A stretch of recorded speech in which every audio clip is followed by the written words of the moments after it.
Astaghfirullah. Bismillahirrahmanirrahim. Assalamualaikum warahmatullahi wabarakatuh. Alhamdulillah wassalatu wassalamu ala rasulillah wa ala alihi wa sahbihi wa mawalah wa la hawla wa la quwata illa billahi wa ba'd. Alhamdulillah, segala puja dan puji hanya milik Allah subhanahu wa ta'ala. Salawat dan juga salam kita hadiahkan kepada Rasul kita Nabi besar Muhammad sallallahu alaihi wa ala alihi wasallam. Kita lanjutkan kajian kita, masih membahas fikih Asmaul Husna, dan kita masuk pada nama Allah subhanahu wa ta'ala Ar-Razzaq atau Ar-Razik, yang maha pemberi rizki. Di sini pengarang Syekh Abdul Razak mencantumkan banyak sekali dalil dari Al-Quran dan Sunnah Nabi Sallallahu Alaihi Wasallam. Kita baca beberapa dalil baru kita jelaskan.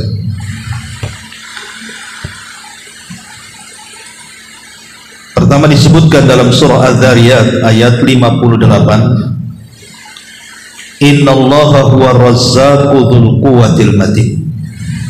Sesungguhnya Allah dialah maha pemberi rizki yang mempunyai kekuatan lagi sangat kokoh. Kemudian dalam surah Al-Jumu'ah ayat 11, wallahu khairur raziqin, dan Allah sebaik-baik pemberi rizki. Kemudian dalam surah Al-Hajj ayat 58, wa innallaha lahuwa khairur raziqin, dan sungguh Allah adalah sebaik-baik pemberi rizki. Dan dalam surah Al-Maidah ayat 114, warzuqna wa anta khairu ar-raziqin, berikanlah rizki kepada kami dan engkaulah pemberi rizki yang paling utama. Disebutkan juga dalam hadis Nabi sallallahu alaihi wasallam, innallaha huwal khaliqul qabidul basitur raziqul musa'ir, wa inni la arju an alqallaha wa la yatlubuni ahadun bimadlamatin zalamtuha iyyahu fi damin wa mali. Sesungguhnya Allah subhanahu wa ta'ala adalah zat yang maha mencipta, yang maha menggenggam, yang maha membentangkan, dan yang maha memberi rizki, dan yang maha menentukan harga. Dan aku berharap untuk bertemu dengan Allah dalam keadaan tidak ada seorang pun yang menuntutku karena kezaliman yang aku lakukan kepadanya dalam hal darah ataupun dalam hal harta. Taib. Ma'asyiral muslimin wal muslimat rahimani wa rahimakumullah. Permasalahan rizki ini adalah permasalahan yang sangat luas sekali. Ketika Allah subhanahu wa ta'ala menamakan dirinya sebagai Ar-Razzaq, zat yang maha pemberi rizki, kita tahu bahwa ketika Allah subhanahu wa ta'ala memberikan rizki kepada hamba-hambanya, rizki itu ada dua macam. Ada yang disebut dengan rizkun amun, ada yang disebut dengan rizkun khasun. Ada rizki yang umum, artinya mencakup mukmin ataupun kafir, orang baik ataupun orang jahat, orang dulu ataupun orang sekarang, semua mendapatkan rizki. Itulah yang disebut dengan rizkul abdan, rizki badan. Seperti kita bisa makan, bisa minum, punya tempat tinggal, punya pekerjaan, diberikan kesehatan, diberikan pandangan, bisa mendengar, bisa bicara, diberikan keluarga, keturunan, pasangan, dan apapun yang kita rasakan selama hidup di dunia. Lah rizki yang seperti ini, rizki yang bersyarikat antara kita dengan mereka orang-orang kafir. Makanya kemudian rizki seperti ini tidak ada keutamaan satu dengan yang lainnya. Kita kaya, orang kafir ada yang lebih kaya lagi. Fir'aun penguasa, Zulkarnain juga penguasa, Qarun kaya, Abu Bakar juga kaya. Sehingga rizki umum ini tidak bisa melebihkan satu dengan yang lainnya, kecuali orang-orang yang bersyukur akan rizki yang Allah anugerahkan kepada mereka. Adapun rizki khusus, itulah yang disebut dengan rizqul qulub, namanya rizki hati. Sebagaimana dikatakan oleh Imam Ibnu Manzur dalam Lisan Al-Arab, beliau mengatakan bahwa rizki itu ada dua macam, ada hissi dan ma'nawi. Hissi itulah yang mencakup mukmin dan kafir, adapun ma'nawi itulah rizki hati. Kemudian beliau menyebutkan seperti keimanan, itu sebuah rizki. Cintanya kita kepada Nabi SAW itu sebuah rizki. Cintanya kita kepada para sahabat Nabi SAW itu sebuah rizki. Begitu juga Allah diberikan ilmu, Allah memberikan ilmu kepada kita, itu rizki. Kemudian Allah memberikan akhlak kepada kita, itu rizki. Istri yang salehah itu rizki. Termasuk kecintaan kita kepada ibadah, itu rizki. Salat, puasa, zakat, haji, dan begitu seterusnya, itu semua rizki dari Allah Subhanahu wa ta'ala. Itu disebut namanya rizqul qulub, namanya rizki hati. Masyarul muslimin yang dimuliakan Allah Subhanahu wa ta'ala, ada satu kisah seorang laki-laki datang kepada Yunus ibn Ubaid rahimahullahu ta'ala. Dia mengadu kepada Yunus ibn Ubaid ini karena hidupnya sulit, susah ekonomi, kerjaan sulit. Akhirnya kemudian dia mengadu karena kesulitan hidupnya kepada sang alim ini, Yunus ibn Ubaid rahimahullahu ta'ala. Akhirnya kemudian Yunus ibn Ubaid ini menyuruh laki-laki yang mengeluh setiap hari gara-gara rizki ini, disuruh duduk di hadapannya. Kemudian ditanya, ayasurruka an tafqida basaraka bimi'ati alfin. Begini wahai fulan, seandainya kedua matamu kamu lepas dari tempatnya, kemudian aku beli dengan 100.000 dinar atau dirham, mau enggak? Gitu. Maka dia mengatakan, tentu tidak wahai imam, aku tidak mau. Oke. Bagaimana kalau seandainya pendengaran kau iris kupingmu, aku hargai dengan harga yang sama 100.000 dinar. Dia mengatakan, tidak mau juga wahai imam. Bagaimana kalau lisanmu kau iris lidahmu, aku hargai dengan harga yang sama 100.000 dinar. Maka dia mengatakan, aku tidak mau. Oke, bagaimana kalau seandainya akalmu aku beli 100.000 dinar juga? Dia mengatakan tidak mau, dan begitu seterusnya. Akhirnya kemudian Yunus ibn Ubaid mengatakan, sebenarnya engkau ini kaya, sebab kalau seandainya kau jual semua anggota badanmu itu, berapa dinar kau dapat itu? Tapi kenapa engkau tidak bersyukur kepada Allah Subhanahu wa ta'ala bahwa anggota badanmu masih lengkap dan engkau memiliki kekayaan pada badanmu? Dari sini ma'asyiral muslimin yang dimuliakan Allah Subhanahu wa taala, bahwa bersyukur akan rizki itu penting. Bersyukur akan rizki itu penting, terutama rizki yang ada pada badan kita. Karena satu nikmat penglihatan saja, ikhwan, Allah berikan penglihatan kepada kita, itu lebih dahsyat nilainya dibandingkan orang yang beribadah sepanjang hidupnya dan tidak pernah bermaksiat kepada Allah Azza wa Jalla.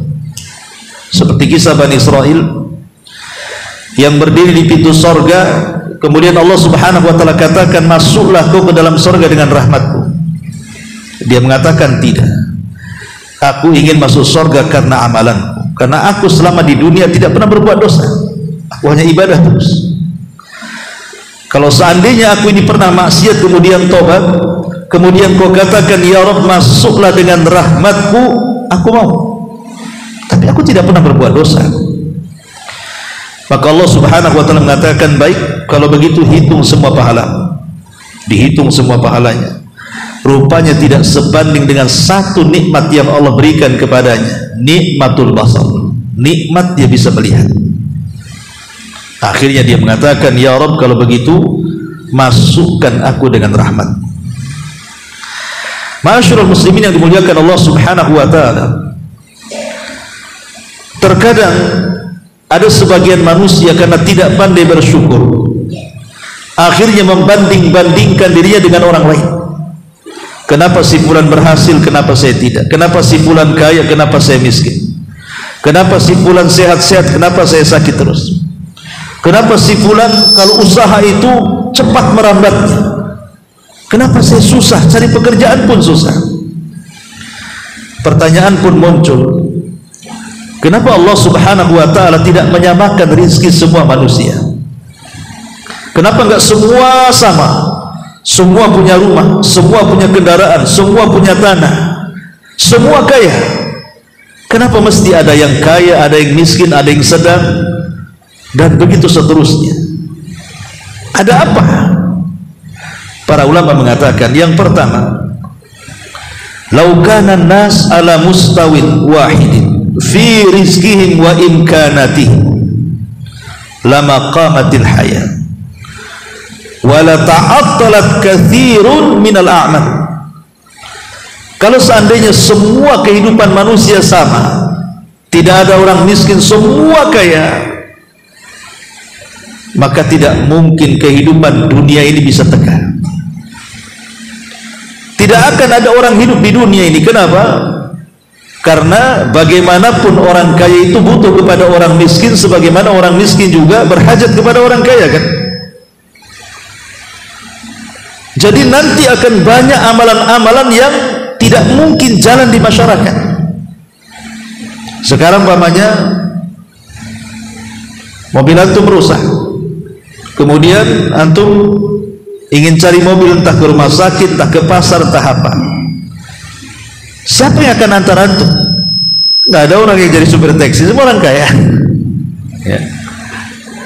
Mau buka warung kelontong, siapa yang mau beli? Semua sudah punya harta juga, kan gitu. Akhirnya tidak akan jalan kehidupan ini kalau seandainya semua dipukul rata. Ma'asyiral muslimin yang dimuliakan Allah Subhanahu wa taala, makanya Allah Subhanahu wa taala memang membagi-bagi kehidupan manusia seadil-adilnya. Orang kaya diberikan keadilan dengan kekayaannya, orang miskin pun diberikan keadilan karena kemiskinannya. Karena ada orang yang mungkin kurang bersyukur kepada Allah, dia merasa bahwa Allah tidak adil. Kenapa? Saya kok miskin, dia kaya. Ingat bahwa Allah itu maha adil. Nikmat yang Allah Subhanahu wa taala anugerahkan kepada manusia itu sudah Allah berikan seadil mungkin. Makanya sering saya contohkan kepada antum, terkadang ada orang kaya, dia sanggup membeli lauk pauk dengan uangnya, boleh jadi mungkin bukan puluhan, ratusan macam makanan di hadapannya, tapi dia tidak bisa memakannya. Boleh jadi nyentuh ini kolesterol, Nyentuh itu asam urat gula naik, nyentuh ini darah tinggi, nyentuh ini gula, macam-macam. Tapi ada orang miskin yang tidak diberikan harta banyak, kalau seandainya itu makanan orang kaya dihidangkan kepada mereka, ludas ya kawan, dijilat-jilat sepiring-piringnya, dan tidak takut ini, tidak takut itu, dia hantam saja kan. Artinya bahwa yang satu diberikan kenikmatan lain, yang satu diberikan kenikmatan lain lagi. Ada orang kaya tidak bisa tidur kecuali minum pil baru dia bisa tidur. Tapi ada orang miskin tidak usah pakai pil, kasih tikar sama bantal saja sudah langsung malu. Artinya dari sini ikhwatufidin, Allah itu sudah memberikan nikmat seadil mungkin, dan itulah rizki Allah subhanahu wa ta'ala. Allah sudah bagi masing-masing. Ini yang pertama. Yang kedua, al-ibtila wal ikhtibar. Kenapa kemudian Allah tidak samakan ada si kaya ada si miskin? Karena Allah hendak memberikan ujian, memberikan ibtila wal ikhtibar. Allah sengaja menguji. Orang kaya diuji dengan kekayaannya, orang miskin juga diuji dengan kemiskinannya. Apakah orang kaya bisa bersyukur, ataukah orang miskin malah kufur? Diuji itu keimanannya masing-masing. Ketika Allah subhanahu wa ta'ala memberikan banyak kekayaan kepada orang kaya, Allah sedang uji kekayaan itu, bersyukur atau tidak, atau justru dengan kekayaan itu dia semakin kufur dan melampaui batas, sebagaimana Allah katakan, kalla innal insana la yatgha an ra'ahu stagna. Terkadang manusia itu mudah melampaui batas ketika rizki Allah dibentangkan kepadanya, atau ketika Allah cabut kekayaan sehingga menjadi miskin. Kuat gak imannya? Sabar gak imannya? Karena banyak kemudian orang-orang miskin yang menjual agamanya. Dulu ada istilah gara-gara subuh super ini bisa murtad tuh. Makanya ini semua ujian dari Allah subhanahu wa ta'ala. Si kaya diuji, si miskin juga diuji. Jadi kenapa Allah tidak samakan rizki masing-masing? Karena Allah hendak memberikan ujian. Belum tentu kemiskinan itu menjadi rendah, dan belum tentu orang kaya itu menjadi mulia. Harun ar-Rasyid rahimahullahu ta'ala, seorang khalifah, dia meminta kepada Imam Malik ibn Anas rahimahullahu ta'ala, Imam Darul Hijrah, supaya datang dari Madinah ke Syam, ke ibu kota. Tapi Imam Malik kemudian mengirim surat, al-ilmu yu'ta walayat, al-ilmu ya'ti walayu'ta. Ilmu didatangi, al-ilmu yu'ta, ilmu itu didatangi, walayati, bukan dia datang kepada dia. Jadi kalau ingin cari ilmu, kau yang datang, bukan aku yang suruh ke sana, kata Imam Malik. Akhirnya kemudian Harun ar-Rasyid pun ketika musim haji, dia dan anak-anaknya datang ke Madinah, hendak berjumpa dengan Imam Malik ibn Anas rahimahullahu ta'ala. Jadi ketika kemudian Imam Malik ini sedang memberikan kajian di Masjid Nabawi, namanya dia penguasa, seorang presiden, seorang raja, ya tentu akan dikawal dengan ajudan-ajudannya, dan dia pun akan disediakan tempat yang layak karena dia seorang penguasa. Maka disediakanlah kursi, yang lain duduk di bawah, dia duduk di atas kursi. Tiba-tiba Imam Malik rahimahullahu ta'ala membacakan satu hadis. Qala haddatsana fulan, qala haddatsana fulan, qala Rasulullah sallallahu alaihi wasallam, man tawadha'a lillahi rafa'ahu Allah, wa man takabbara wada'ahu Allah. Kata Imam Malik, siapa yang rendah diri karena Allah, Allah angkat derajatnya. Siapa yang sombong, maka Allah akan turunkan derajatnya. Langsung dia turun dari kursi. Paham maksudnya apa? Langsung duduk sama orang-orang. Itulah kecerdasan Imam Malik menyinggung penguasa. Dia paham ucapan Imam Malik rahimahullahu ta'ala, langsung kursinya dihindarkan, kemudian dia duduk bersama manusia. Harun ar-Rasyid. Dari sini kita tahu mana yang lebih mulia, pemilik harta, pemilik kekuasaan, atau pemilik ilmu. pemilik ilmu. Jadi kekayaan itu bukan menunjukkan kemuliaan, kemiskinan juga bukan menunjukkan kehinaan, karena mulia dan hina itu bukan karena kekayaan, bukan karena rizki berupa badan. Ma'asyiral muslimin yang dimuliakan Allah Subhanahu wa taala, ini yang kedua. Yang ketiga, annallaha yu'ti wa yamna bima yasluhu ibadah. Allah Subhanahu wa taala kenapa kemudian membagi-bagi rizki itu tidak sama? Ada yang kaya, ada yang miskin. Ingat bahwa di tangan Allah lah Allah memberi dan Allah mencegah. Kenapa Allah Subhanahu wa taala memberi kepada hambanya si Anu dan mencegah kepada si Anu? Kenapa Allah Subhanahu wa taala membuat si Anu kaya, si Anu pula tak kaya-kaya? Ingat, Allah Subhanahu wa taala ketika menahan dan memberi itu sesuai dengan kemaslahatannya. Allah tahu maslahat hambanya. Ada hamba itu kalau dikayakan bisa kufur, bisa melampaui batas. Sebagaimana ada orang kaya kalau dimiskinkan itu bisa lebih bejat lagi. Makanya sengaja orang kaya tidak jadi miskin, orang miskin tidak jadi kaya-kaya. Boleh jadi karena ada hikmah di balik itu. Begitu juga kenapa ada orang sakit kok lama sembuhnya? Boleh jadi kalau sembuh jadi maksiat dia, jadi jahat lagi, menzalimi orang lagi, kan begitu. Sengaja Allah buat dia sakit lama supaya dia sadar bahwa sakitnya itu menyadarkan dirinya. Atau sebagaimana orang-orang sehat, kenapa dia tidak sakit-sakit? Boleh jadi kalau dia sakit dia tidak sanggup dan tidak sabar. Dari sini kita tahu bahwa Allah Subhanahu wa taala sudah membagi-bagi rizki itu sesuai dengan kemaslahatan yang dikehendaki Allah kepada hamba-hambanya. Ma'asyiral muslimin yang dimuliakan Allah Subhanahu wa taala, itulah jawaban kalau ada orang bertanya kenapa Allah beda-bedakan manusia. Kenapa ada si kaya, ada si miskin? Karena ada 3 sebab. Saya ulas. Yang pertama, supaya tegak kehidupan manusia. Karena satu manusia pasti berhajat dengan manusia yang lainnya. Yang kedua, ini sebagai ujian. Apakah orang kaya itu bersyukur ataukah dia kufur? Begitu juga apakah orang fakir itu dia bersabar ataukah kemudian dia tasakhut, tidak menerima takdir Allah Subhanahu wa taala. Dan yang ketiga, Allah itu memberikan rizkinya dan menahan rizkinya sesuai dengan maslahat untuk hamba-hambanya.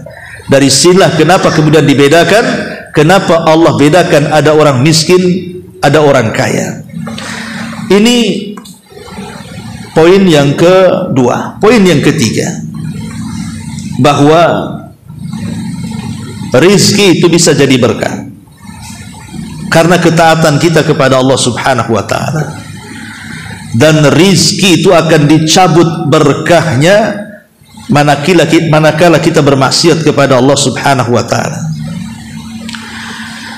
Ma'asyiral muslimin yang dimuliakan Allah Subhanahu wa taala, dalam sebuah hadis Nabi mengatakan, ayyuhan nas ittaqullaha wa ajmilu fit talab fa inna nafsan lan tamuta hatta tastawfiya rizqaha wa in abta'a anha fattaqullaha wa ajmilu fit talabi khudu ma halla wa da'u ma harrama.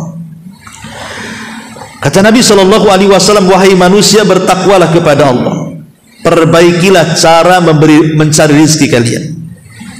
Pertama, Rasul ingatkan tentang takwa. Yang kedua, Rasul ingatkan soal cari rezeki.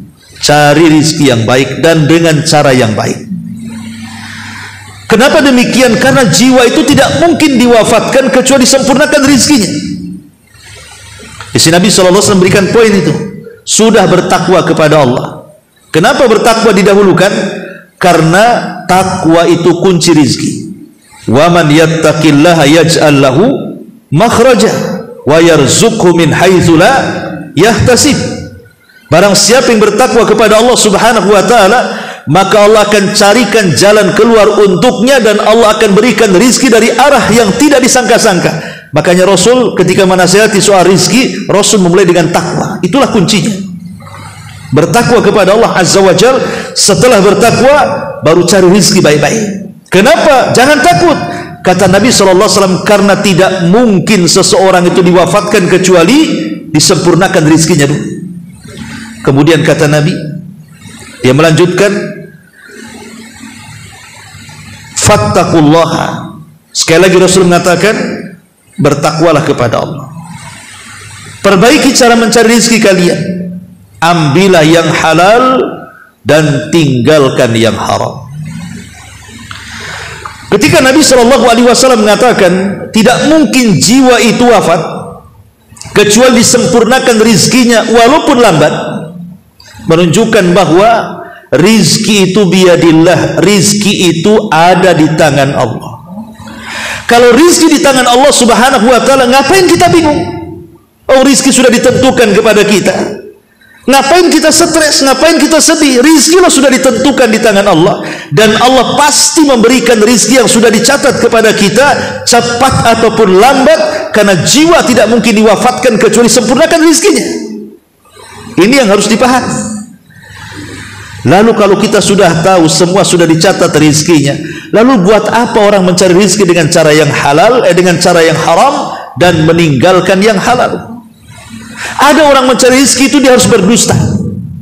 Seperti para pedagang umpamanya, mengurang-urang takaran, mengurang-urang timbangan, mengurang-urang meteran atau curang dalam berdagang.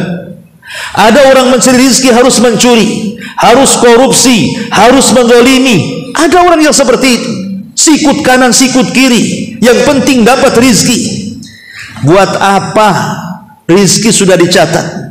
Kenapa demikian? Sehebat apapun Anda melakukan kejahatan untuk mengambil rizki, tetap dapatnya segitu. Tidak mungkin bertambah. Kalau sudah ditakdirkan segitu, ya segitu. Ali radhiyallahu an, satu hari kedatangan pengemis.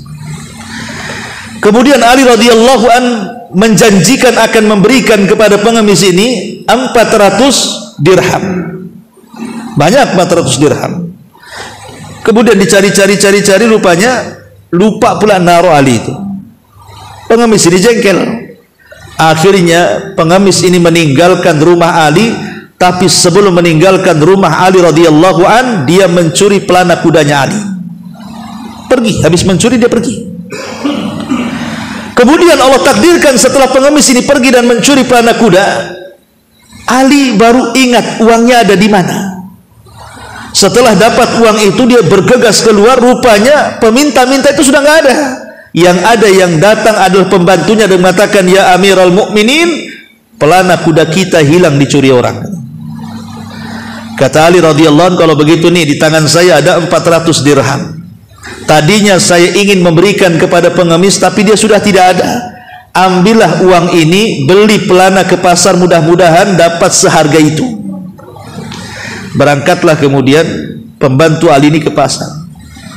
Di pasar nampak ada orang jual pelana kuda tuh. Akhirnya kemudian ditawar, jadilah 400 dirham. Diambil bawa balik. Ketika kemudian pembantunya menyerahkan pelana kuda itu, Ali kaget karena Ali tahu itu pelana siapa. Ini kan pelana kudaku katanya. Kau beli dari mana?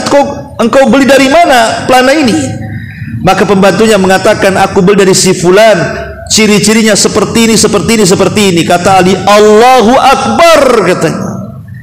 Yang jual pelana itu pengemis tadi yang datang kemari. Demi Allah, kalau dia sabar, dia akan mendapatkan 400 dengan cara halal. Karena dia tidak sabar, dia mendapatkannya dengan cara yang haram. Sama-sama 400. Kan Ali mau ngasih 400, dia jual pelana hasil pencurian pun 400. Lalu buat apa mencuri kalau sama-sama 400? Yang jelas-jelas halal berkah, yang jelas-jelas haram tidak berkah. Ma'asyiral muslimin yang dimuliakan Allah Subhanahu wa taala, dari sini kita tahu bahwa berkahnya sebuah rizki itu karena ketaatan, dan hilangnya berkah dalam sebuah rizki itu karena kemaksiatan kepada Allah Subhanahu wa taala. Lalu apa sebab-sebab supaya kita ini mendapatkan rizki yang berkah? Karena begini ikhwatu fiddin, ada istilah yang sering dikatakan orang-orang awam dan mungkin antum sering dengar juga. Ah, nggak apa-apa, saya ini susah. Yang penting berkah hidup saya, daripada nono si fulan tuh kaya tapi tak berkah, hidupnya susah, banyak masalah, anak-anaknya kena ini, kena itu, durhaka dan begitu seterusnya. Karena ada istilah seperti ini. Istilah ini tidak salah, karena memang seperti itu. Rizki berkah itu pasti membawa kebaikan, dan rizki yang tidak berkah itu pasti membawa keburukan. Entah dibuat masalah dalam keluarganya, entah dibuat masalah dalam pekerjaannya, entah dibuat masalah dalam rumah tangganya, entah dibuat masalah dalam kendaraannya. Akan banyak masalah kalau tidak berkah. Ya. Lah supaya rizki kita berkah, kata para ulama, yang pertama al-iman wa taqwa. Tingkatkan iman, tingkatkan takwa. Maksudnya jauhi yang diharamkan, karena takut kepada Allah Subhanahu wa taala, dan juga takut kalau seandainya Allah akan mengadab dia dengan neraka. Takut. Sehingga ketika dia hendak melakukan pekerjaan dan mengambil di depannya hal-hal yang diharamkan, tak jadi. Ah, ini nggak boleh. Ini syubhat. Ini haram. Nggak boleh diambil. Akhirnya tak jadi. Ya. Itulah dorongan takwa yang menjadikan dia tidak sembarang mencari rezeki. Karena Nabi SAW pernah mengatakan, ya'ti 'alan nas zamanun la yubalil mar'u bima akhadal mal amin halalin am al haram. Kata Nabi SAW, nanti akan sampai zamannya, kata Rasul, orang-orang itu sudah tidak peduli cara mengambil harta, apakah dengan cara halal ataukah dengan cara haram. Dan ini sudah terjadi hari ini, kan? Sudah terjadi. Kadang-kadang jangan cerita korupsi besar-besaran, ya kan, yang ada di pusat pemerintahan itu. Kadang kita yang di bawah-bawah saja, buat KTP nyogok juga, buat paspor nyogok juga, semua STNK apa semua. Ya, masyarakat muslimin yang dimuliakan Allah Azza wa Jalla. Kemudian kita berteriak-teriak ke atas gitu, oh dasar koruptor. Loh, antum juga korupsi juga sama, cuman bedanya mereka gede, kalau antum kecil aja sebenarnya. Bagaimana mungkin akan merubah sebuah kaum kalau kita tidak merubah budaya yang buruk itu? Innallaha la yughayyiru ma biqaumin hatta yughayyiru ma bi anfusihim. Allah tidak mungkin merubah sebuah kaum sampai kaum itu yang merubah dirinya sendiri. Jadi iman dan takwa itu kunci utama mendapatkan rizki dan keberkahannya. Yang kedua, al-istiqamah. Istiqamah. Nabi Allah Subhanahu wa taala berfirman, wa allaw istaqamu 'ala tariqati la asqainakum ma'an ghadaqa. Seandainya mereka mau istiqamah di atas jalan yang hak, tentu kami akan berikan kepada mereka air yang dengan air itu akan tercukupi kehidupan mereka.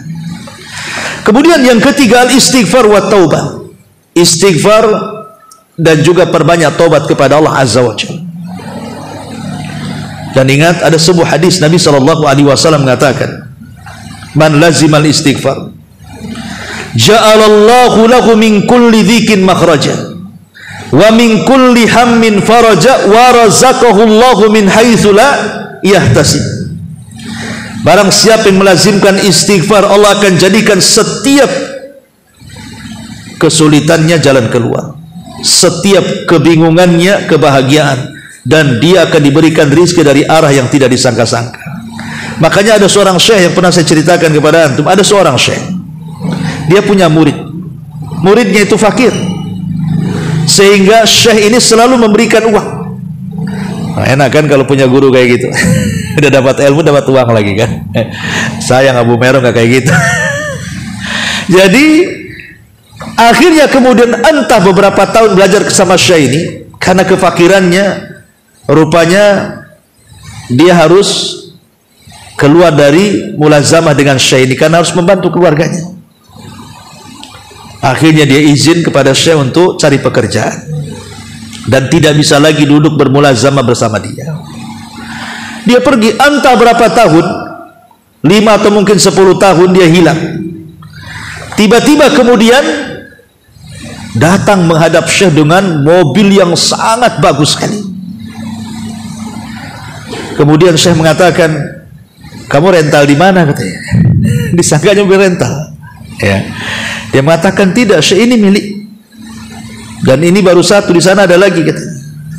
Alhamdulillah saya sudah punya rumah yang bagus, Saya pun sudah bisa bersedekah dengan orang-orang fakir dan miskin. Semua keluarga saya tercukupi dan begitu seterusnya.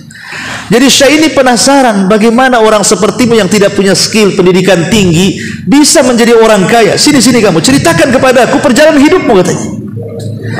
Kemudian dia mengatakan, demi Allah Wasya, ketika aku lagi sulit dan susah mencari pekerjaan, setiap malam aku membaca istighfar 10.000, katanya. 10.000 kali. Antum kalau astagfirullah, enggak sariawan itu kan ya. 10.000 kali dia baca setiap malam. Saya tidak tidur, saya istighfar terus, mau siang mau malam. Sekarang kama tara ya Syekh, sebagaimana engkau lihat, aku sudah kaya gara-gara istighfar. Ma'asyiral muslimin, walaupun tidak ada cerita seperti ini, kita yakin bahwa ketika Nabi SAW mengatakan man lazimal istighfar, barang siapa yang melazimkan istighfar, ja'alallahu min kulli dhikin makhraja wa min kulli hamin faraja wa razaqahu Allahu min haitsu la yahtasib. Pasti Allah akan berikan rizki dari arah yang tidak disangka-sangka. Cukup perkataan Rasul itu bagi kita yakin selesai, walaupun tanpa ada contoh. Ya. Ma'asyiral muslimin yang dimuliakan Allah Subhanahu wa taala. Kemudian yang keempat, at-tabkir fi talabi ar-rizqi. Berpagi-pagi lihat orang-orang kafir itu terkadang jam 3 dah bangun dia. Jam 3 bangun. Mereka sudah mempersiapkan segalanya, barang-barang yang akan dijual, barang-barang yang akan dipersiapkan untuk dijual belikan. Tetapi lihat, walaupun mereka kafir tidak sholat subuh, tapi Allah berikan rezeki kepada mereka, kan? Harusnya yang seperti itu kita orang Islam, ya, karena kita yakin bahwa waktu yang sangat berkah itu pagi hari. Sebagaimana sabda Nabi SAW, Allahumma barik li ummati fi bukuriha, ya Allah berkahi umatku di waktu pagi. Makanya kenapa kemudian sebenarnya tidur setelah subuh tidak ada hukumnya, walaupun ada sebagian ulama mengatakan makruh, tapi tidak ada dalilnya. Tetapi kata Imam Ibnul Qayyim rahimahullahu taala, orang yang membiasakan tidur setelah subuh itu luput kebaikan besar, di mana berkahnya akan dicabut dari dirinya, keluarganya, usahanya dan kehidupannya. Jadi kalau ingin dapat rezeki pagi-pagi, disitulah waktunya kita ini bergerak, berdoa, meminta kepada Allah Subhanahu wa taala semoga rizki kita dilancarkan dan yang penting halal dan berkah. Kemudian yang nomor 5, ijtinabul ma'asi. Jauhi maksiat kepada Allah Azza wa Jalla. Karena Nabi SAW mengatakan innar rajul la yahrumu ar-rizqu atau la yuhramu ar-rizqu bidzambi yusibu. Seseorang itu terkadang diharamkan rizki padanya karena dosa yang menimpanya. Ya, zahirnya dia kaya, tapi kekayaannya tidak ada keberkahan sama sekali. Mungkin dia bekerja di tempat-tempat riba, nampak rumahnya bagus, kendaraannya bagus, gajinya bagus, bajunya bagus, semuanya serba bagus lah. Tapi karena hasilnya dari riba, gak akan berkah hidupnya, gak akan berkah. Lihatlah orang-orang seperti itu. Antum kan hanya lihat zahirnya saja, punya mobil, punya rumah, punya ini. Wallahi mereka tidak pernah bahagia dengan kehidupan mereka. Tidak, karena tidak ada keberkahan. Macam mana rumah yang tidak ada berkah, ada kebahagiaan di situ? Rumah yang bahagia itu kalau penuh dengan berkah. Walaupun mungkin gaji kita tidak sebesar mereka, tapi ketika gaji kecil ini penuh dengan berkah, maka disitulah letak kebahagiaannya. Dia pun bisa menyekolahkan anaknya, dan anaknya jadi, maksudnya bukan jadi memiliki titel, tidak, boleh jadi anaknya semua baik-baik, soleh dan soleha, nurut sama orang tuanya, tidak membuat masalah, tidak pernah melawan, tidak pernah durhaka, dan begitu seterusnya. Sementara mereka, anaknya kena narkoba, anaknya trek-trekan di jalan, masuklah keluar masuk penjara, macam-macam kita lihat itu, durhaka kepada orang tuanya. Lah ini berkahnya di mana kalau punya keluarga seperti ini? Ya. Ma'asyiral muslimin yang dimuliakan Allah Azza wa Jalla. Maka yang kelima, jauhi maksiat. Kemudian yang keenam, ini yang penting, sidqut tawakkul ala Allah. Banyak-banyak bertawakal kepada Allah. Karena hadis Nabi SAW mengatakan, "Lau annakum tatawakkaluna 'ala Allah haqqa tawakkuli, la ruziktum kama yarzuqut tayr, yaghdu himasan wa taruhu bitaran," kata Rasul. Kalau kalian betul-betul bertawakal kepada Allah dengan sebenar-benar tawakal, betul-betul tawakal menyandarkan hati kepada Allah, maka kalian akan diberikan rizki seperti burung keluar sangkarnya lapar, meninggalkan anak-anaknya, tapi pulang sudah kenyang dan bisa memberikan anak-anak mereka. Kalau burung tidak punya akal, hanya mengandalkan insting, tapi Allah sudah arahkan lo rizkimu di sana, dia pun terbang ke sana, kemudian pulang sudah mendapatkan rizkinya. Lo kita punya akal, kita punya akal kita banyak, ikhwatu fillah, muliakan Allah azza wa jalla. Tidak bisa dengan cara ini, dengan cara itu, tidak bisa jualan ini, jualan itu, tidak bisa bekerja ini, bekerja itu.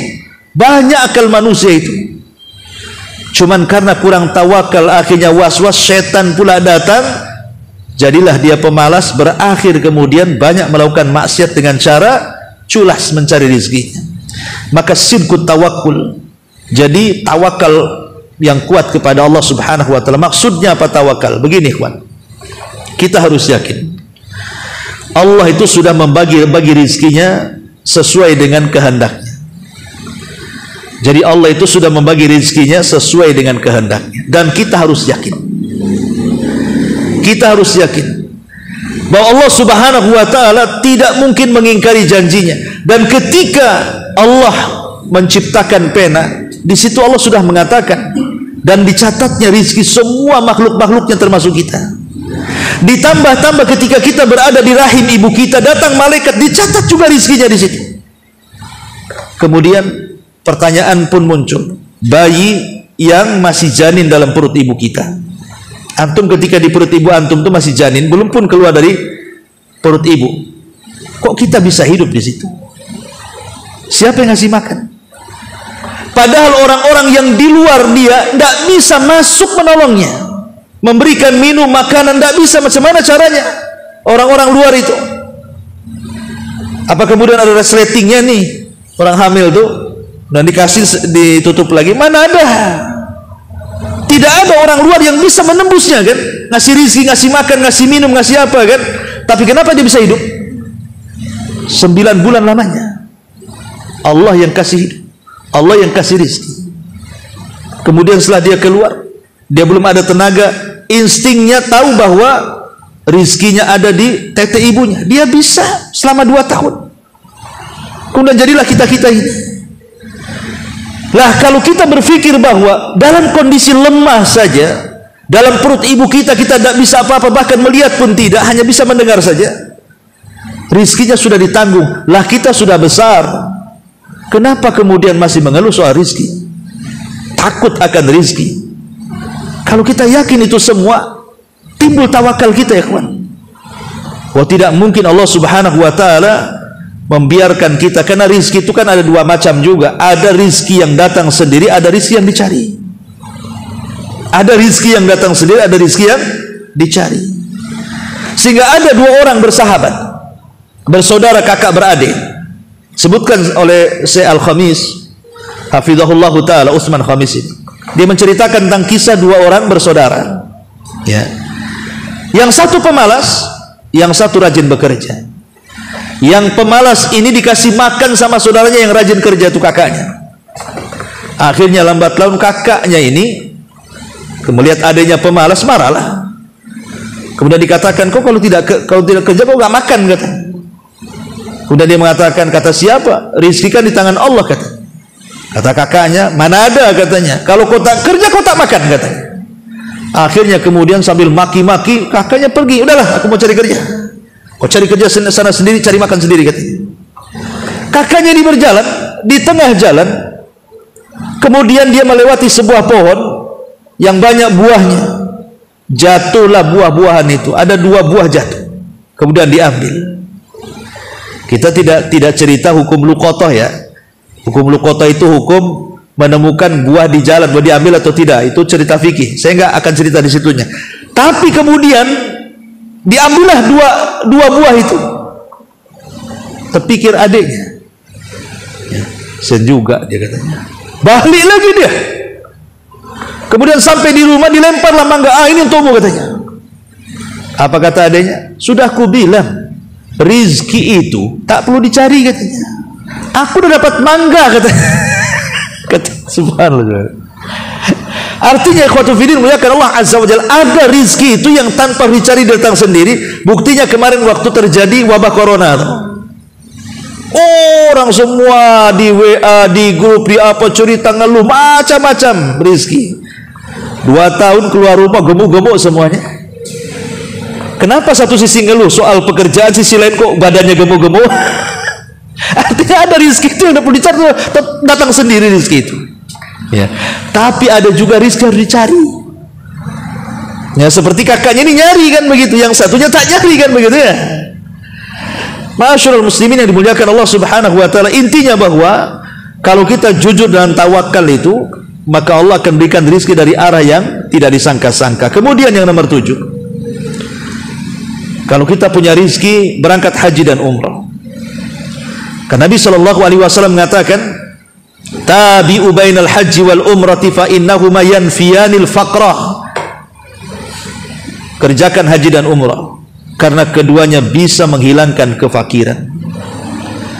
Kadang ada orang kaya pengen haji mikir, aduh, kalau haji biaya sekian, kalau saya buka cabang buat usaha sekian, nggak jadilah nanti hajinya, ke cabang dulu. Dia berpikir bahwa kalau kita haji modalnya habis, nggak bisa buka cabang dia. Nabi yang mengatakan nanti diganti, karena haji dan umrah itu bisa menghilangkan kefakiran. Kemudian yang nomor 8, al-infaq fi sabilillah. Jelas infak, jelas. Kalau infak itu yakin, sudah banyak kisah-kisah, bukan dari para ulama, kisah-kisah orang awam pun banyak kok. Ya, saya ini sering mendengar, alhamdulillah Ustaz, mungkin karena saya banyak infak, badan saya sehat. Ya, itu si Anu juga tuh, mungkin gara-gara infak itu, masya Allah katanya, rizkinya lancar. Itu saya sering mendengar kalimat-kalimat seperti itu. Ya, karena Nabi SAW yang mengatakan bahwa harta yang disedekahkan itu tidak mungkin berkurang. Ya. Kemudian yang nomor 9, silaturahim. Man ahabba an yubsata lahu fi rizqi wa yunsa'alahu fi atharihi falyasir rahimahu. Barang siapa yang ingin dibentangkan rizkinya, dipanjangkan usianya, perbanyak silaturahim. Kemudian yang nomor 10, ikramud du'afa wal ihsan ilaihi. Muliakan orang-orang lemah, berbuat baik kepada kalian, berbuat baik kepada mereka. Karena Rasul yang mengatakan, hal tungsaruna wa turzakuna illa bidu'aifikum. Ingat, kalian ditolong dan kalian diberikan rezeki itu karena ada orang-orang lemah di antara kalian. Kalau seandainya Allah takdirkan antum kaya, ya, kemudian di depan rumah antum itu mungkin ada ruli, orang-orang miskin yang kerjanya serabutan, kadang ada kerja, kadang enggak gitu kan. Antum harus bersyukur ada mereka. Ya, kesempatan antum mempertahankan rizki kekayaan antum dengan cara apa? Bantu mereka. Sebab karena mereka lah kita kaya. Karena hadisnya mengatakan seperti itu. Hal tunsaruna wa turzakuna illa bidu'aifikum. Tidakkah kalian ditolong dan diberikan rezeki karena orang lemah di antara kalian? Antum kaya, ada pembantu miskin, sayangi pembantu itu. Boleh jadi dengan adanya pembantu miskin, selain kita kasih gaji, kita kasih sedekah, kekayaan kita nambah. Itu maksudnya. Ya. Ini enggak malah diusir, ya, malah kemudian dijauhi dan begitu seterusnya. Ini alamat kefakiran dia. Kemudian yang nomor 11, ad-doa. Bismillahirrahmanirrahim. Inilah pembahasan kita. Berdoa dengan memperbanyak menyebut kalimat ar-razzaq. Jadi kalau antum ingin rizki, perbanyak kalimat ini, sebut ya razzaq urzuqni, ya razik urzuqni. Nah, begitu. Ya, jadi sebut sebelum kita meminta sesuatu kepada Allah Subhanahu wa taala, maka sebut nama Ar-Razzaq ini. Ma'asyiral muslimin yang dimuliakan Allah Subhanahu wa taala. Lah di sini Syekh ingin menjelaskan kepada kita tentang nama Allah Ar-Razzaq ini luar biasa. Luar biasa. Karena kalau kita ini beriman betul-betul bahwa Allah Subhanahu wa taala Ar-Razzaq itu, ikhwan, ada hikmah imaniyah, pengaruh keimanan pada badan kita kalau kita betul-betul memahami kalimat Ar-Razzaq itu. Apa pengaruh imannya? Pertama, yakin bahwa rizki itu di tangan Allah. Karena Allah adalah Ar-Razzaq, zat yang maha memberikan rizki, dan selain Allah tidak mungkin mampu memberikan rizki.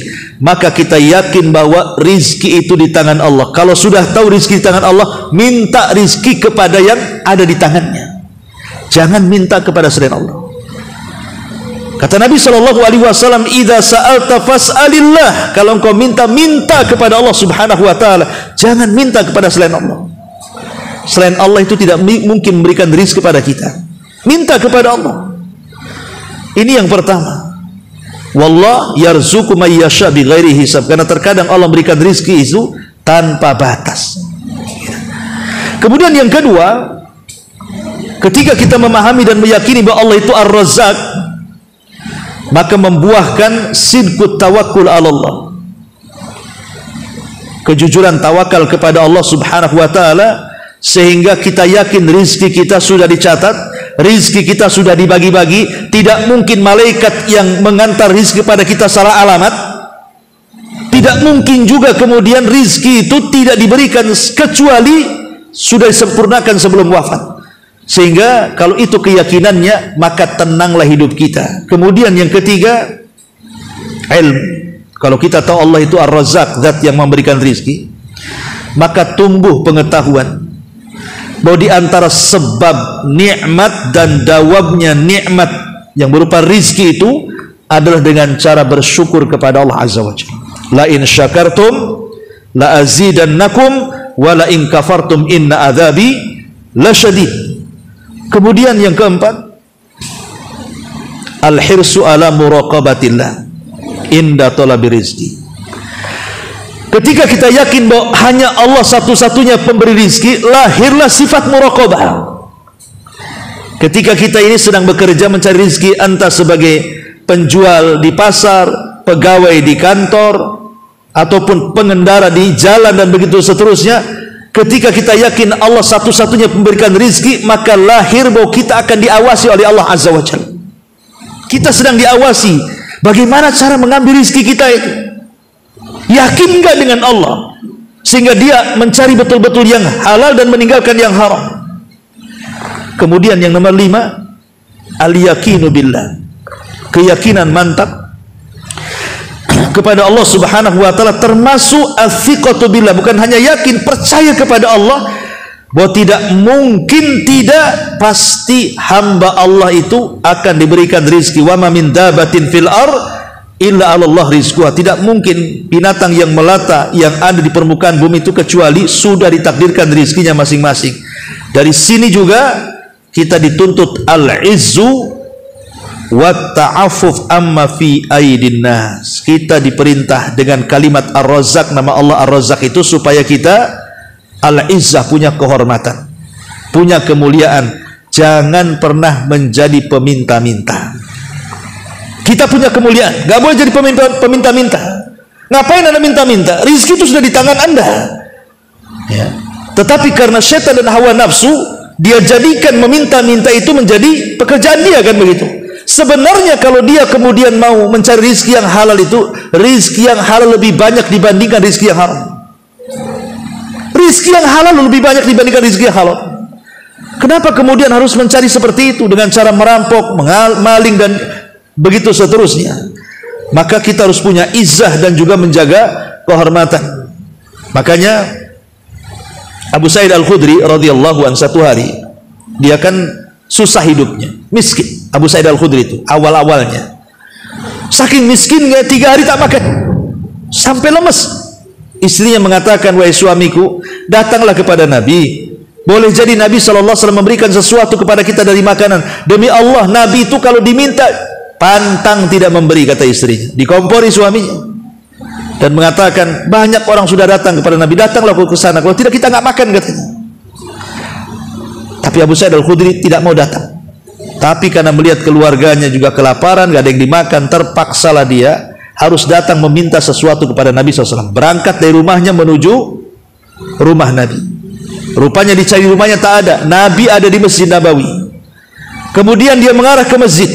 Rupanya ketika sampai di pintu masjid, Rasul sedang berkhutbah. Salah satu isinya adalah man yasta'fif, barang siapa yang menjaga kehormatan, Allah akan jaga kehormatannya. Wa man yastaghni, siapa yang merasa cukup kepada Allah, Allah akan berikan kekayaan kepadanya. Tak jadi dia minta. Karena Rasul berkhutbahnya seperti itu. Kan itu. Kena laku ini kata. Siapa yang menjaga diri, tidak meminta-minta, Allah kasih kehormatan. Siapa yang merasa cukup, Allah kasih kekayaan. Balik dia. Dan bersumpah demi Allah, aku tidak akan meminta lagi setelah ini. Setelah kejadian ini, Abu Sa'id Al-Khudri dibentangkan rizkinya, mau jadi orang paling kaya di kota Madinah karena menghindari meminta-minta. Ma'asyiral muslimin yang dimuliakan Allah Azza wa Jalla, dari sinilah pentingnya jangan sampai kita ini asyakwa, mengeluh. Karena ini penyakit yang justru membawa kefakiran. Coba lihat, banyak di antara saudara kita itu kalau mereka tidak punya iman, kurang takwanya, kurang ilmunya, ketika kemudian dilanda kefakiran dan kemiskinan, susahnya ekonomi dan begitu seterusnya, apa yang mereka lakukan? Tasakhut. Kemudian menjadikan seolah-olah bencana ataupun ujian dari Allah Subhanahu wa taala itu dijadikan bencana bagi dia. Padahal Allah sedang menguji dia kan dengan kefakiran itu, tapi dia kemudian suudzon kepada Allah seolah-olah Allah sedang menurunkan azab kepada dia. Dari situ kemudian muncul kalimat, kalau Allah berikan kekayaan dia mengatakan Allah sedang memuliakanku. Kalau dia diberikan kemiskinan dia mengatakan Allah sedang menghinakanku. Dari mana kalimat ini? Ya. Kenapa kalau kemudian kaya dia mengatakan Rabbi akraman, ketika kalau dia miskin Rabbi ahanan? Ma'asyiral muslimin yang dimuliakan Allah, bukan itu. Karena Allah tidak pernah memuliakan pemilik harta sebagaimana Allah tidak pernah menghinakan kepada orang yang tidak punya harta. Karena kemuliaan itu hanya ada di takwa. Ya. Ma'asyiral muslimin yang dimuliakan Allah Subhanahu wa taala. Lah di sini juga setelah kemudian antum bisa baca sendiri, ya Syekh di sini menyebutkan banyak sekali dalil tentang nama Allah Ar-Razzaq. Kemudian di halaman ke mana? Ke 169-nya. Ini kan antum baca sendiri dalil-dalilnya banyak sekali. Beliau mengatakan rizki Allah bagi hamba-hambanya ada dua macam. Yang pertama rizki yang umum, yang mencakup orang yang baik dan orang yang jelek, orang mukmin dan orang kafir, yang pertama dan yang terakhir. Apa itu? Rizki badan yang saya sebutkan di mukadimah tadi. Rizki badan, antum diberikan kekayaan, dengan kekayaan bisa punya rumah, bisa punya kendaraan, bisa punya tanah, bisa punya pekerjaan, bisa punya PT, jadi RT, RW, lurah, sampai kepada jadi wali kota, bupati, sampai menteri, sampai presiden. Ini hanya rizki umum, tidak ada kemuliaannya sama sekali. Anda jadi menteri, Anda tidak jadi menteri, tidak ada masalah. Ya. Anda kaya, Anda miskin, tidak ada masalah. Kenapa? Karena yang namanya kekayaan, kedudukan dan pangkat itu bersyarikat. Kalau Anda kaya, Qarun juga kaya, lebih kaya lagi daripada Anda. Ya. Kalau Anda berkuasa hanya sebatas di Indonesia, Namrud satu dunia. Lalu apa yang dibanggakan? Bahkan bukan hanya sebatas itu, Anda berserikat dengan binatang. Anda makan, binatang pun juga makan. Anda minum, binatang pun juga minum. Anda punya rumah, binatang pun punya rumah. Apa bedanya Anda dengan binatang? Enggak ada kemuliaan dalam masalah ini. Ya, masalah nikmat badan, rizki badan itu tidak ada kemuliaan sama sekali. Kecuali kalau seandainya kekayaan itu antum gunakan fi sabilillah. Kata Nabi, malun saleh li rajulin saleh. Harta yang baik dan bernilai itu kalau dipegang orang baik. Harta menjadi baik kalau yang megang orang baik, tapi harta menjadi jahat kalau yang memegang orang jahat. Ya. Ma'asyiral muslimin yang dimuliakan Allah Azza wa Jalla. Dari sini pengarang membawakan dalil wa ma min dabatin fil ardi illa 'ala Allah rizquha. Dan tidak ada satu binatang yang melata di bumi ini melainkan Allah lah yang telah memberikan rizki kepadanya. Terkadang ikhwan, keimanan kepada kalimat Ar-Razzaq, Allah itu zat pemberi rizki, yang dimiliki binatang, terkadang mereka lebih paham dibandingkan kita. Ya, terkadang binatang lebih paham tentang ayat ini dan nama Allah Ar-Razzaq dibandingkan kita manusia. Sering saya contohkan kepada antum kan. Antum tahu cicak tuh. Cicak itu kalau bertelur paling sedikit 8 butir. Menurut ahli cicak. Saya bukan ahli cicak, antum baca jadi Google tuh. Paling sedikit berapa? 8 telurnya. Nggak pernah cicak itu ngeluh. Ya segitu saja kalau bertelur 8. Ya. Coba lihat makanan cicak apa. Dia nggak kayak antum, dia nggak suka jengkol, gak suka petai, nggak suka. Dia nyamuk, itulah makanan dia. Dan nyamuk itu bukan makanan yang nemplek kayak buah-buahan kita petik, tidak, terbang dia. Sehingga susah payahlah cicak tuh harus mencari makanannya kan. Sudah susah mencari makanannya karena harus kejar-kejaran dengan nyamuk. Kadang-kadang berpura-pura dia nempel di dinding, kemudian nyamuknya datang, kemudian baru dicaplok. Lebih parah daripada itu, nyamuk pula krisis karena antum beli baygon, beli hit, beli apa namanya kan. Antum semprot pula lah itu nyamuk tuh. Apa nggak makin krisis makanan cicak tuh? Belum lagi raket nyamuknya cetak-cetok. Iya kan? Belum lagi antum got-got dibersihkan, itu nggak boleh bertelur nyamuk di sini. Apa nggak makin krisis moneter tuh? Ya, cicak-cicak tuh. Tapi kan nggak ada sejarahnya cicak kemudian karena mungkin makanannya berkurang, sudahlah dikurangi aja telurnya katanya. Nggak usahlah telurnya 8 dikurangi jadi 2 katanya. Nggak ada cicak yang seperti itu. Tetap aja 8 walaupun kurang makanannya. Ya. Kenapa kemudian si cicak ini bisa tawakal kuat dengan Allah Azza wa Jalla? Tapi banyak manusia yang terpikir apa? Kalau aku ini anakku banyak, siapa yang kasih makan? Siapa yang kasih pendidikan? Anda usah banyak-banyak lah, main KB aja kita. Ya Allah ya Rabb, Allah katakan nahnu narzuqukum wa iyyahum. Kami yang kasih rezeki engkau dan mereka. Bahkan yang lebih parah lagi, ada orang tua membunuh anaknya karena takut kemiskinan. Dari sini Allah katakan wala taqtulu auladakum khasyata imlakin. Jangan membunuh anak kalian karena takut kefakiran. Karena orang ini tidak yakin dengan ekonomi. Allah sudah kasih rezekinya kok malah dibunuh pula anaknya. Kuda nulis surat karena susah cari makan, akhirnya dia bunuh diri, anaknya pula dibunuh sama dia. Nauzubillah ya. Masyarul muslimin yang dimuliakan Allah Azza wa Jalla. Kemudian yang kedua, kata beliau pada halaman 170-nya, ada namanya rizki khusus. Apa rizki khusus itu? Rizki hati. Dan siramannya berupa iman, ilmu, halal yang dapat memperbaiki seseorang hamba. Dan ini khusus bagi orang-orang yang beriman sesuai dengan tingkatan mereka, sesuai dengan ketentuan hikmah dan rahmatnya, dan Allah menyempurnakan kemuliaannya bagi mereka dan menganugerahkan kepada mereka surga yang penuh dengan kenikmatan pada hari kiamat. Ikhwatu fiddin, muliakan Allah Subhanahu wa taala. Hakikat rizki itu seutama-utama rizki hati. Kalau rizki badan kan tidak ada keutamaan. Kalau rizki hati jelas ada keutamaan. Ya, rizki hati itu yang paling utama kata para ulama adalah kita bisa melakukan amal saleh. Ketika antum diizinkan datang ke pengajian bisa duduk, ini rizki yang paling besar. Betapa banyak orang yang punya waktu, sehat badannya, tidak bisa hadir di majelis taklim. Ketika antum bisa sholat berjamaah, banyak orang yang tidak bisa datang ke masjid, antum pula bisa datang. Ya, ketika antum bisa berpuasa, banyak orang yang mudah lapar sehingga tumbang, antum bisa lah puasa Senin Kamis. Kemudian antum bisa bersedekah dengan harta, ketika orang pelit-pelit antum bisa bersedekah. Dan begitu seterusnya. Ini rizki yang luar biasa. Ketika manusia tidak bisa melakukannya karena hawa nafsunya, antum bisa melakukan karena keimanannya. Itu seagung-agungnya rizki.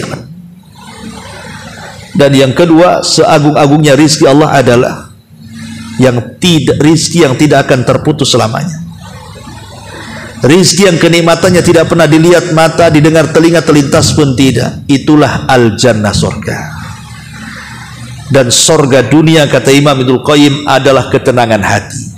Ketenangan hati inilah yang mengantarkan kepada surga akhirat. Kata Imam Ibnul Qayyim, man lam yadkhulil jannata fid dunya lam yadkhulil jannata fil akhirah. Siapa yang tidak bisa masuk ke surga dunia berupa ketenangan hati, keimanan, amal saleh, dia tidak mungkin akan masuk surga di akhirat. Ingat, Allah Subhanahu wa taala berfirman, wa fis sama rizqukum wa ma tu'adun.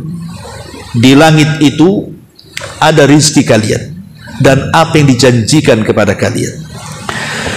Dari sini kata para ulama mengatakan bahwa rizki itu ada dua macam. Ada namanya rizkun sa'id, ada yang namanya rizkun nazil. Apa rizkun sa'id, apa rizkun nazil? Sa'id itu artinya rizki yang naik dari bawah ke atas. Rizkun nazil itu rizki yang turun dari atas ke bawah. Jadi rizki ada dua. Ada yang disebut rizkun sa'id, rizki yang kita naikkan dari bawah ke atas. Ada rizkun nazil yang turun dari atas ke bawah. Adapun rizki an-nazil dulu, rizki yang turun dari atas ke bawah, itulah rizki yang Allah anugerahkan kepada kita di dunia, berupa rumah, tanah, kendaraan, pekerjaan, istri, anak, macam-macam yang kita bisa rasakan hari ini. Itu namanya rizkun nazil, rizki yang turun, yang Allah turunkan kepada kita di dunia ini. Itu rizkun nazil, ya. Tetapi Allah mengatakan wa fis sama rizqukum. Ingat, di langit ada rizki kalian. Itu yang disebut apa? Rizkun sa'id namanya. Rizki yang kita naikkan dari bawah ke atas. Itulah yang disebut dengan sorga. Membangun sorga itu, ikhwan, membangun ihsan di sorga itu perlu kita bangun di dunia. Sebagaimana kita membangun rumah juga di dunia, perlu kita bangun di dunia. Dua-duanya di dunia. Baik rizki yang turun ataupun rizki yang naik, dua-duanya dicari di dunia. Antum pengen rumah, kerja, dapat uang, bangun rumah. Begitu juga kalau antum pengen punya istana di sorga, antum bangun dari dunia ini. Dengan cara apa? Kata Nabi SAW, siapa yang sholat 4 rakaat sholat duha di awal waktu, kemudian ditambah 4 rakaat sebelum zuhur, Allah bangunkan istana di surga. Atau yang lain kata Nabi SAW, siapa yang membaca qul huwallah 10 kali dalam sehari semalam, Allah bangunkan rumah di surga. Atau hadis yang lain mengatakan, siapa yang menjaga 12 sholat rawatib, Allah bangunkan rumah di surga.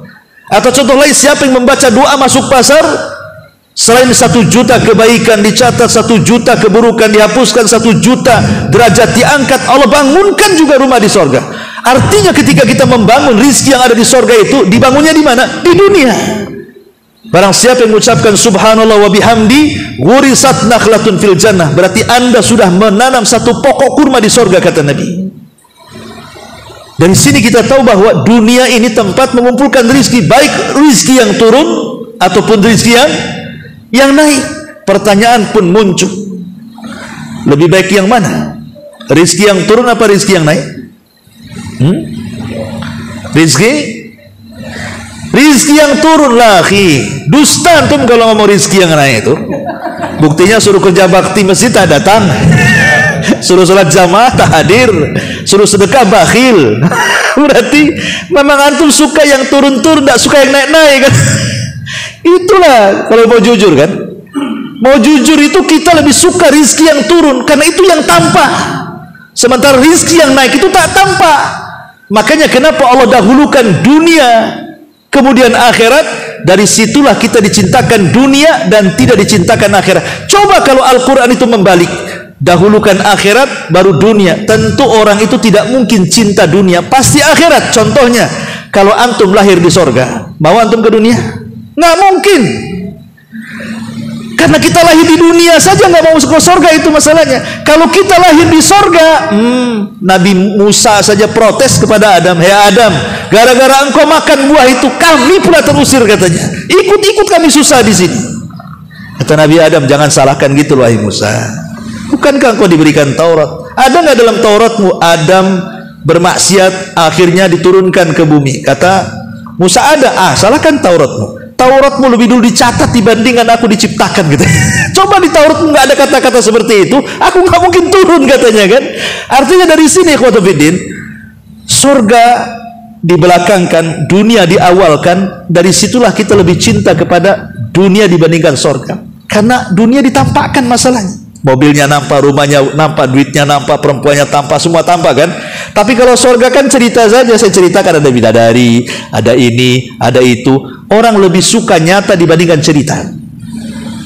Kecuali orang-orang yang kokoh keimanannya, seperti para sahabat Nabi SAW, pasti mereka cinta sorga dibandingkan dunia. Sekelas kita, level-level kita ini ya, lebih suka rizki yang turun dibandingkan rizki yang naik. Wallahu a'lam bishawab. Inilah diantara faedah kalimat Ar-Razzaq dari kitab Fikih Asmaul Husna. Subhanaka wa bihamdika asyhadu an la ilaha illa anta astaghfiruka wa atubu ilaik.